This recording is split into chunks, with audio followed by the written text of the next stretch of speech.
आत्मा को फिर उसी घर में लाया जाता है जहां उसने अपने शरीर का त्याग किया था और 13 दिन तक वह जीवात्मा वहीं अपने परिवार के बीच रहती है।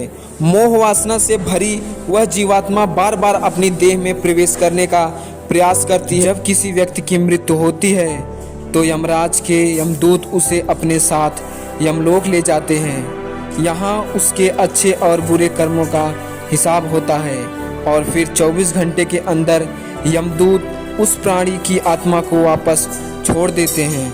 मृत्यु के 24 घंटे बाद आत्मा अपने घर वापस क्यों आती है? मरने के बाद आत्मा कितने दिन तक घर में रहती है? दोस्तों, गरुड़ पुराण में हमें मनुष्य के जीवन और मरण से संबंधित ऐसे कई रहस्य के बारे में पढ़ने को मिलता है जिसे जानकर कोई भी व्यक्ति अपने जीवन की गति को सुधार सकता है। दोस्तों, इसमें हम जानने वाले हैं मृत्यु के समय मनुष्य के साथ साथ क्या क्या घटित होता है और उस प्रक्रिया यमलोक में ले जाया जाता है। इस प्रस्तुति में आज हम जानेंगे कि मृत्यु के बाद जीव आत्मा कितने दिन तक घर में रहती है, हमारे धर्मशास्त्रों में इस संदर्भ में क्या क्या वर्णित किया गया है, हम सब आपको इस वीडियो के माध्यम से बताने वाले हैं। तो वीडियो शुरू करने से पहले चैनल को सब्सक्राइब और वीडियो को लाइक कर दो।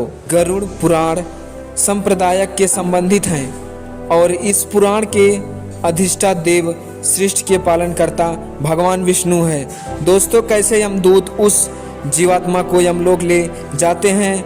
वह जीव आत्मा 24 घंटे के पश्चात पुनः वापस आती है और 24 घंटे के दौरान जीवात्मा को उसके संपूर्ण जीवन का लेखा जोखा दिखाया जाता है, जिसमें यह यकलान होता है कि अपने जीवन काल में इस जीवात्मा ने अपने पाप और पुण्य किए हैं। इसके पश्चात आत्मा को फिर उसी घर में लाया जाता है जहां उसने अपने शरीर का त्याग किया था और 13 दिन तक वह जीवात्मा वहीं अपने परिवार के बीच रहती है। मोह वासना से भरी वह जीवन आत्मा बार बार अपनी देह में प्रवेश करने का प्रयास करती है, किंतु यमदूतों के द्वारा बंद जाने से वह कुछ भी करने में असमर्थ हो जाती है। वह अपने परिवार, रिश्तेदार व मित्रों को उसकी मृत्यु का शोक मनाते देखती है। वह उन्हें चुपचाप कराने का प्रयास भी करती है, परंतु उसकी उपस्थिति का ज्ञान किसी को नहीं होता।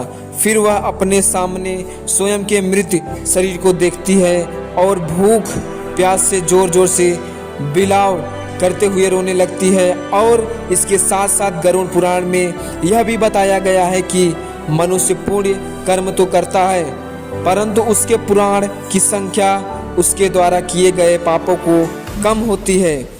पिंडदान क्यों करते हैं? अर्थात मनुष्य पुण्यों की अपेक्षा पाप अधिक करता है। इसके समाधान स्वरूप मृत्यु के पश्चात पिंडदान करना आवश्यक बताया गया है। 10 दिन तक जीवात्मा के उद्देश्य से पुत्र गण पिंड दान देते हैं। अगर मृतक का पिंडदान नहीं किया गया तो जीवात्मा अनंत काल तक भटकती रहती है और हजारों सालों तक पीड़ा का व कष्ट भोगने के बाद अगला जन्म लेती है।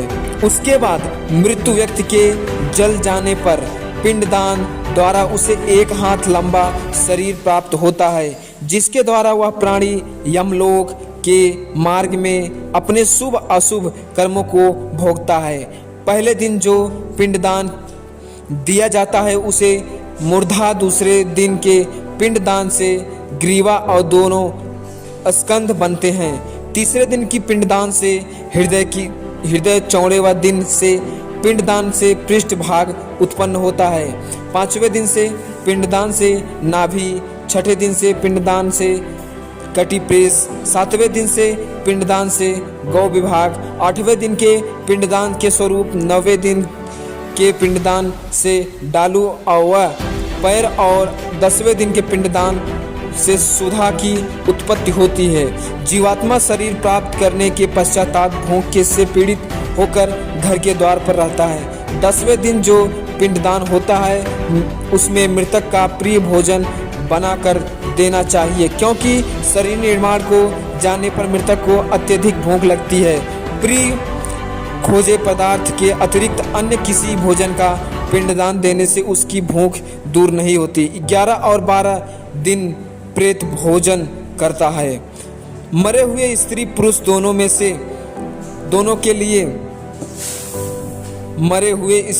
दोनों के लिए प्रेम शब्द का उच्चारण करना चाहिए। उन दोनों दीप अन्य जल वस्त्र जो कुछ भी दिया जाता है उसे प्रेत शब्द से के द्वारा देना चाहिए, क्योंकि वह मृतक के लिए आनंददायक होता है। 13 दिन तक शरीर धारण करके भूख प्यास से पीड़ित व प्रेत और यमदूतों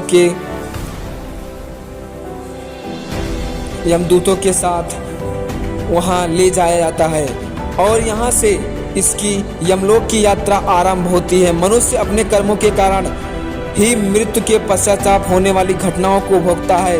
जो व्यक्ति जितना पापी होगा उतना अत्यधिक मार्ग उतना ही कठिन होगा।